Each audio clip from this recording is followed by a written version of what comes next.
you rely upon, or the food and nutrition supplement for your family. Anyone who is hurting, you have a home in the Republican Party.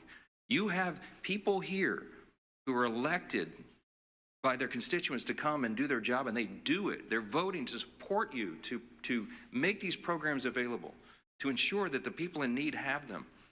And the Democrats, by stark contrast, are doing the exact opposite. With federal workers entering their 5th week without a full paycheck, Democrats ought to be taking a hard look in the mirror. Will they continue to bend the knee to their radicals who run their party? Or will Democrats finally do something to serve the working Americans they abandoned long ago?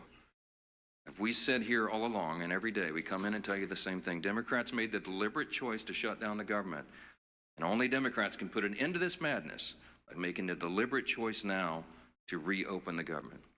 Today is a big election day in these blue states. We certainly hope for a surprise, but I mean, it won't be a big surprise if the front runners, the Democrats, the radicals, win some of these elections. We're watching New York City very closely, as you all know, and so is Chuck Schumer and Hakeem Jeffries. And they're terrified. The Marxists are taking over their party, and the evidence today may show that that is true. Now, until Democrats decide to do the right thing, we expect working Americans to continue to flee the Democrat Party and find a home with the Republicans, and we welcome them with open arms, and we'll keep fighting for them every day. One of the people who is fighting every day and doing an extraordinary job in the cabinet of this administration, this historic administration, that has accomplished more in the first 9-10 months of an administration or Congress than arguably any in history. We have our former colleague and our dear friend who's on the side of American workers, and we'll address that today, Labor Secretary Lori Chavez de Reamer. We're happy to have you. Madam Secretary. Well, thank you, Speaker Johnson, and it's certainly an honor to be here at the Capitol on behalf of this administration and this president. Speaker Johnson, I want to say thank you to you and my former colleagues. House Republicans did their job more than 5 weeks ago by voting for this continuing resolution. How do I know this? Because I did the same thing 5 different times when I was a member of the House. It was one of the easiest votes for me to take, because you do not play games on the backs of the American people. It's the fundamental tenet that they elect you to do, and that is to keep the government open. That's exactly what I did. And now Democrats are not choosing to represent their constituents and the American people. What does a shutdown do? 42 million Americans are going without their SNAP benefits. Air traffic controllers are working around the clock to keep Americans safe, without sleep, without paychecks, and they are required to do their job. Small business owners are not getting $4 billion in small business loans to keep their doors open. How can the economy continue to grow? We are losing $15 billion a week in GDP because of this Democratic shutdown. American workers are suffering. Prominent unions are speaking out. Our friend Sean O'Brien, as the Speaker said, was at the White House begging Senate Democrats to open up this government. American workers, 1.3 million Teamsters are represented by Sean O'Brien. He mentioned they cannot be used as political pawns. But you know who's being used as political pawns? The Teamsters by these Democrats. Because they will go to the Teamsters and they will ask them for something, and now they're not going to answer that call. They are begging them to open up this government to grow this economy. Other unions as well, manufacturing, building trades, industry-specific skilled trades. It's the workforce that I represent as the Labor Secretary. Every single day we show up to make sure that they have the tools that they need. We have sent out over $86 million to our respective states in order to upskill and reskill the American workforce. The future of the American economy is on my shoulders, on this administration's shoulders, and the Democrats have stopped all the momentum that we have put in the last 9 months. Registered apprenticeships, the future workforce. Not only are we hurting the current workforce, it's the future workforce. We are trying to educate our young people.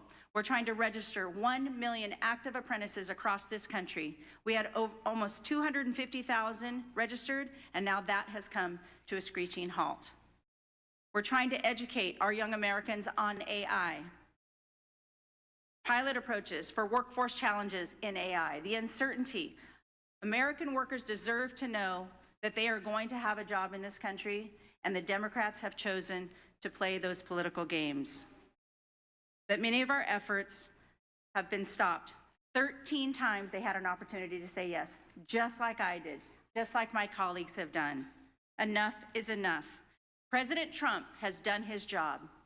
Not only has he leveled the playing field with tariffs, not only has he welcomed great trade agreements, he has worked most recently with South Korea and Japan to bring hundreds of millions of dollars back to this country for the shipbuilding trades. I have been working around the clock to make sure that we can protect our national security for this country, and now that has also come to a stop. We are hurting American workers. We need to get them back to work. We need to grow this economy. We need to get their paychecks back in their hands so they can provide for their families, put gas in their cars, pay their mortgages, turn on their lights. I'm talking to all of you American workers out there. We're here for you. We're going to continue to fight through this shutdown, and I am begging these Democrats to show up, do their job, and open up this government. 35 days is far too long for the American people. Enough is enough. I'd like to turn it over now to my Chairman Wahlberg, Education and Workforce Committee. And again, on behalf of the President, it is an honor to serve him. It is an honor to serve the American people, an honor to get up every single day and do this job for the American men and women of this country who are building back the United States. Thank you. Well said, Madam Secretary. And I've worn out my voice, Mr. Speaker, over the course of the last 5 weeks all across my district, from Lake Erie to Lake Michigan, from Detroit to Grand Rapids, from South Bend to Toledo, Ohio. Getting the message out, the Republicans did what we needed to do to keep this country moving forward.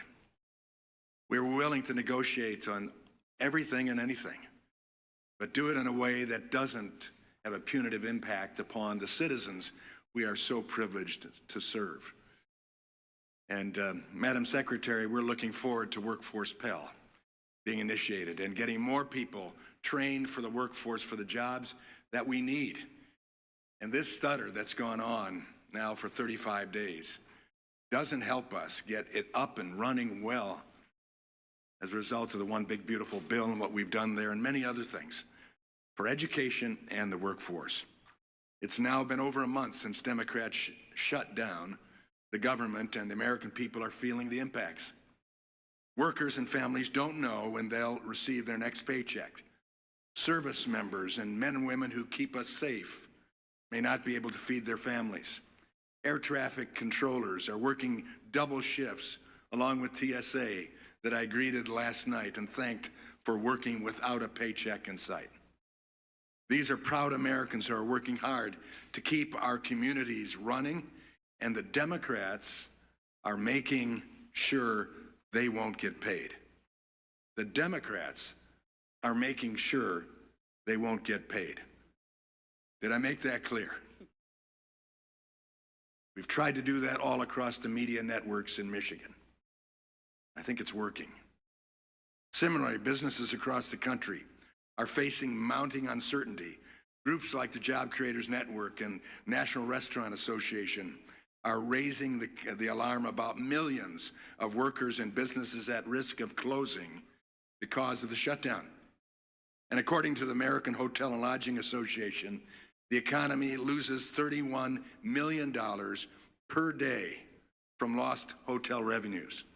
Virtually every sector of our economy is hurting because of this foolhardy Democrat shutdown. And since the start of the shutdown, more than 4,800 small businesses have been unable to access the Small Business Administration loans. I've sat with some of those businesses. I've heard their concerns. I've heard their desires to expand their business, but they can't get the applications filled out, further restricting businesses' ability to grow, potentially forcing others to close permanently. What's more, this shutdown has disrupted the data that drives the economy. Jobs, prices, paychecks, the data that guides it all has stopped flowing, and that is hurting workers, families, and job creators. In my home state of Michigan, we're losing more than $360 million in economic activity every week, week upon week. That means every week workers, job creators, and communities lose out on chances to thrive as families struggle to put food on the table. But Democrats don't seem to mind. We've all heard House Democrat Whip Catherine Clark's interview describing the suffering of families as leverage to promote health care to illegal aliens. And then there's the Senate Democrat leader, Chuck Schumer, and his comment that every day gets better for us. How cruel, how unfeeling, how uncaring. Clearly, the Democrats are so wrapped up in D.C. politics, they've forgotten what really matters, helping the Americans thrive. Now, labor unions, as the speaker pointed out, who overwhelmingly supported Democrat politicians and left-wing causes, are calling for Democrats to vote for the House Republican passed clean continuing resolution. We passed it. We funded government. We didn't shut it down. The American Federation of Government Employees, Steamfitters Local 638, Teamsters, and pilots unions are calling for the government to reopen because livelihoods are being crushed. Our nation's children are being impacted too, and I'm concerned about that. Some Head Start programs, some of those small little seats that I've sat in, hearing about what good work is done for these families and kids. Head Start programs, because of the Democrat unfunding of them, will not receive federal grants despite being the only option for many low-income families. That will lead to disruptions that will force families to go without child care as programs face dwindling funds or go without funding entirety. We funded it in the House. The Senate Democrats need to do the same. If the COVID-19 pandemic taught us anything, it's how bad any disruption to a child's life can be. Long-term school closures exacerbated learning loss and caused skyrocketing truancy.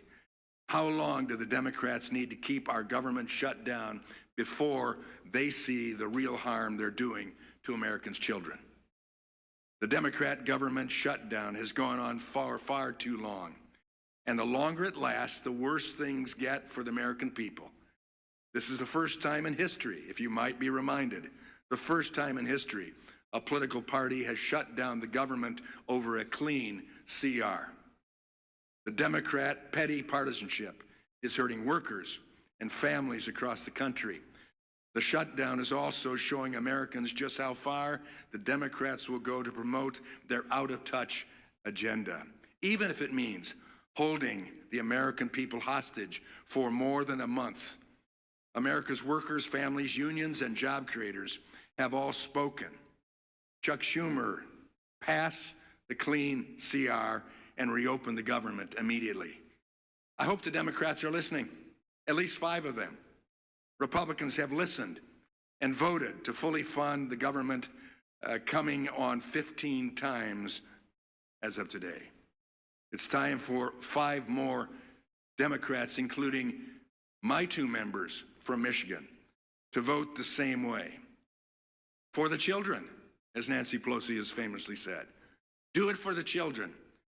Do it for Americans. I now am pleased to turn over the podium to a great leader, Leader Scalise. Thank you, Chairman Walberg and Secretary Chavez DeReamer. It's great to have you back here in the House. I'll start by joining in with what the Speaker said and extending my condolences to the family of Dick Cheney.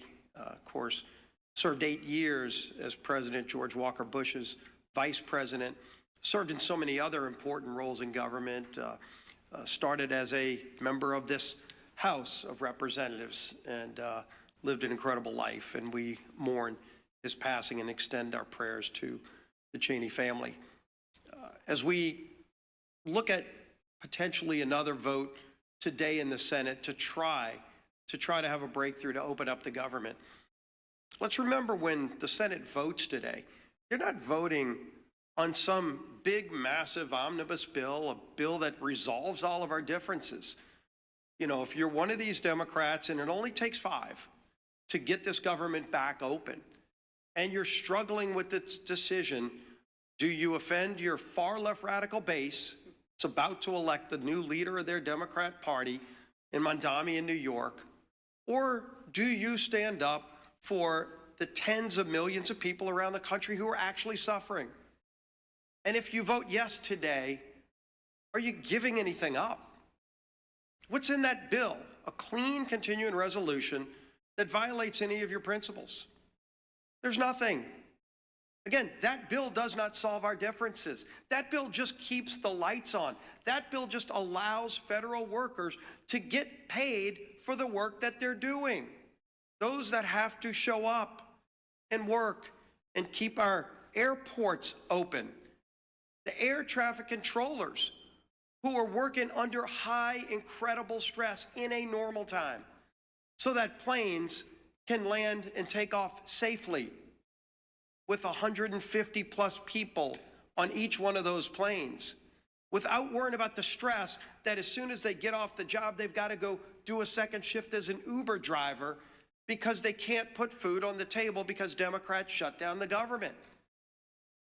Hopefully they weigh that when they cast their vote today. And we see every day, of course, unfortunately, more and more consequences to the suffering Democrats are causing. We know on the SNAP program, 42 million people. And yes, the courts are trying to work with the White House to find ways to move some other money around. But as we know, even if they're able to move money around, it doesn't make that program whole. The only way to make the SNAP program whole is by Democrats opening up the government. It's real straightforward. You vote yes or no. You vote yes because you want to put food on the table for 42 million low-income families. But if you vote no, maybe because you're afraid of some radicals in Portland or San Francisco or New York City, when you vote no, you are taking food off the table for 42 million low-income people, the least among us who need that help. 6.7 million going without the Women, Infant, and Children program funding. WIC program is really, really important, again, to very low-income people who need that help. Democrats have no problem shutting off that funding, causing that suffering, and to use their term because they think they're getting some kind of leverage. We still don't know what the leverage is for. They're trying to leverage the American people, and they can't even articulate what it is they want. Yeah, $1.5 trillion wish list of crazy items like free health care for illegals, gutting a rural health care fund. Is that really the leverage they want to use the American people for and deny the WIC funding? 2 million people in the military, 2 million service members going without pay. What do they say to them?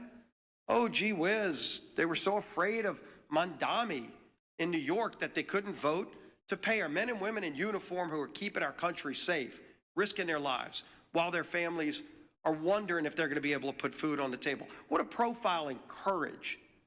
Gutless.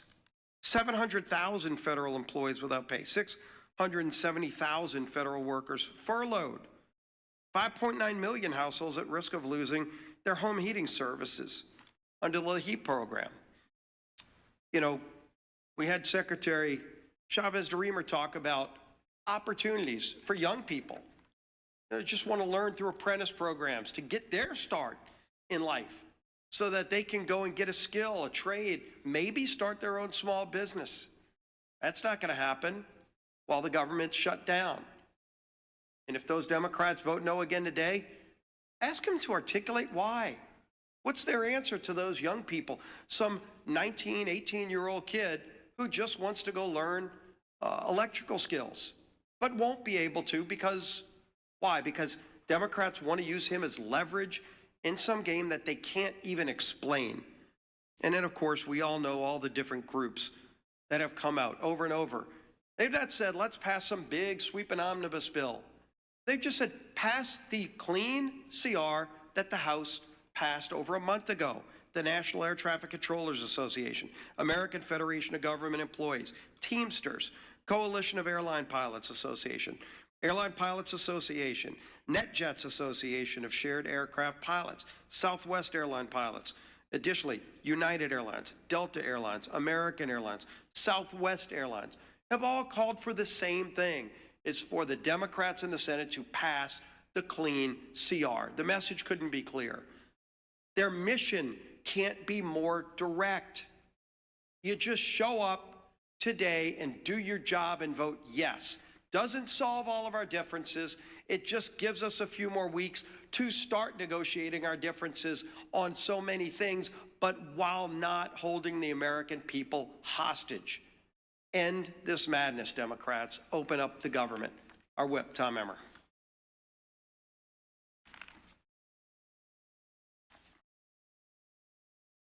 The Democrat government shutdown, spanning 35 days and still counting, is now tied for the longest government shutdown in U.S. history. Chuck Schumer and company are going down in the history books for beating total obstructionists over a nonpartisan government funding bill. Meanwhile, it's hardworking Americans who are being forced to pay the price. Federal workers are turning to local food banks to feed their families.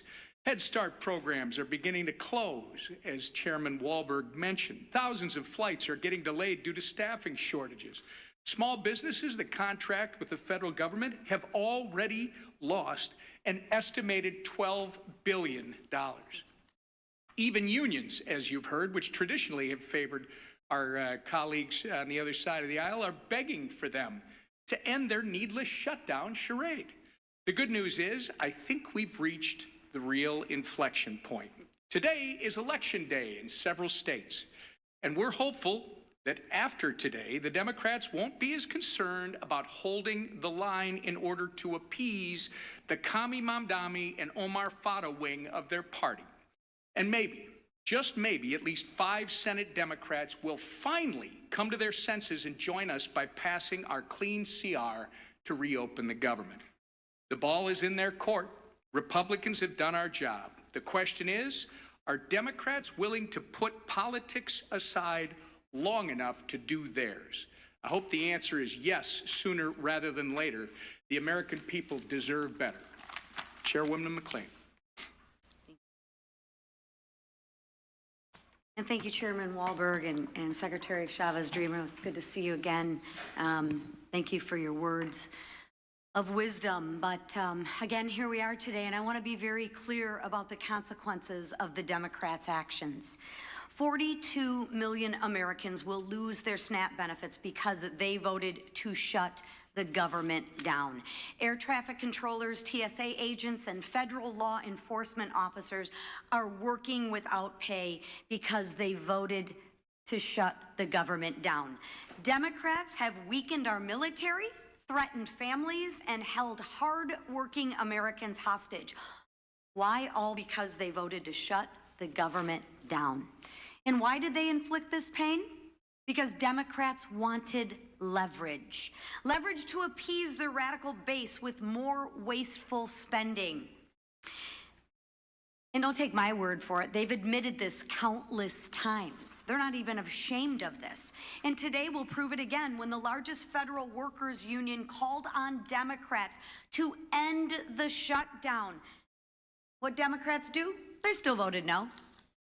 When air traffic controllers unions asked them to support the clean CR to make sure that the government stayed open, Democrats voted no. And when nearly 500 small businesses and travel organizations warned the shutdown is crushing them, what Democrats do? They voted no.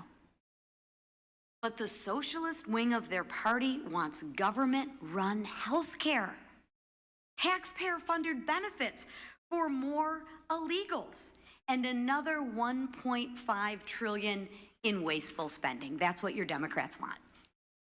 Enough is enough. We aren't going to let your socialist base call the shots.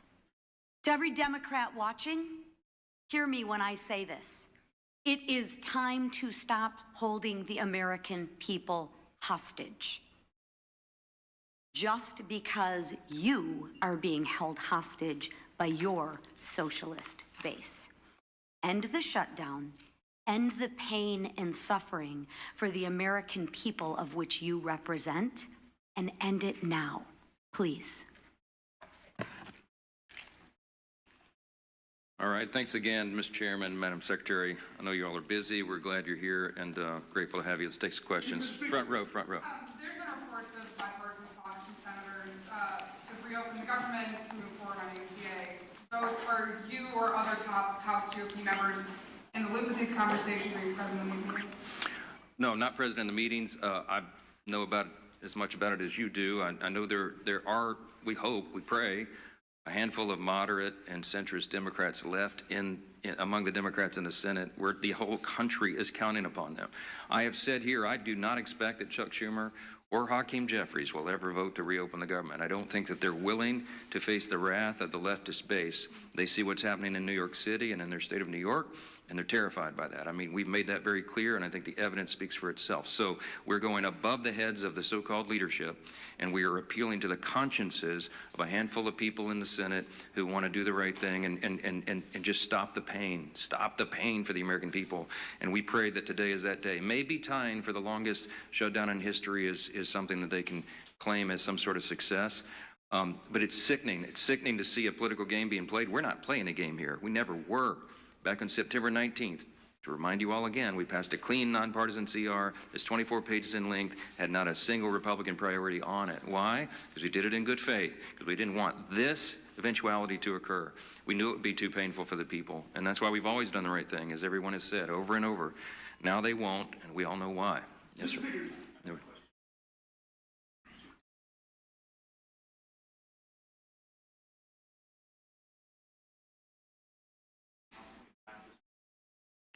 If the Senate passes something, of course, we'll come back. We're running out of clock. Obviously, we put 7 weeks on the clock. That was remember, the bipartisan arrangement that was made between Democrats and Republicans in the House and the Senate, in consultation with the Senate, bipartisan bicameral agreement that they needed 7 more weeks on the clock.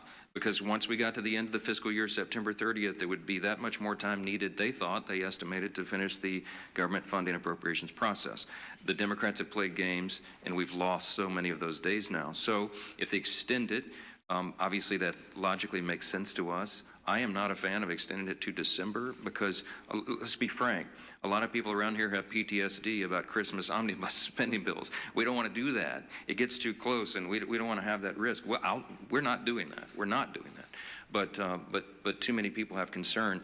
I think putting it into January makes sense, but we've got to obviously build consensus around that. There's some discussion about it. We'll see where it lands. I'm not sure. Scott, real quick. Yeah, Scott. You referenced the passing of big change earlier. It was arguably the most in our life. Obviously, you have a complicated relationship.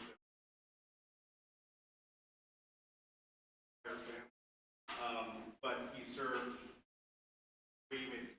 for personal action to change.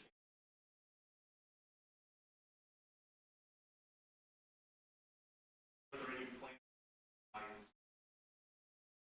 Well, this all, just was announced this morning, so there's not been any discussion about that yet. My interaction with him personally was limited when I was a freshman in Congress, and the 115th Congress came here in January 2017. One of my classmates was Liz Cheney, and we were in the same class. And I think I met her father for the first time with her personally. And of course, I was honored to meet him. At the time, everybody was aligned on the same page on everything. And I, admired what he had done in Republican politics to that point. And I meant what I said when I came up here and began this morning, that even when we have political differences with somebody later in life, you have to honor the sacrifices and the service they gave to their country. We certainly do that for the former vice president, and our prayers go out to the whole family. So, yeah. You talk about the split screen between the Democrats are doing it, what the Republicans are doing. What about the split screen about the fact that the Trump administration is administering only part of the SNAP program while President Trump is having a Gatsby party at Mar-a-Lago?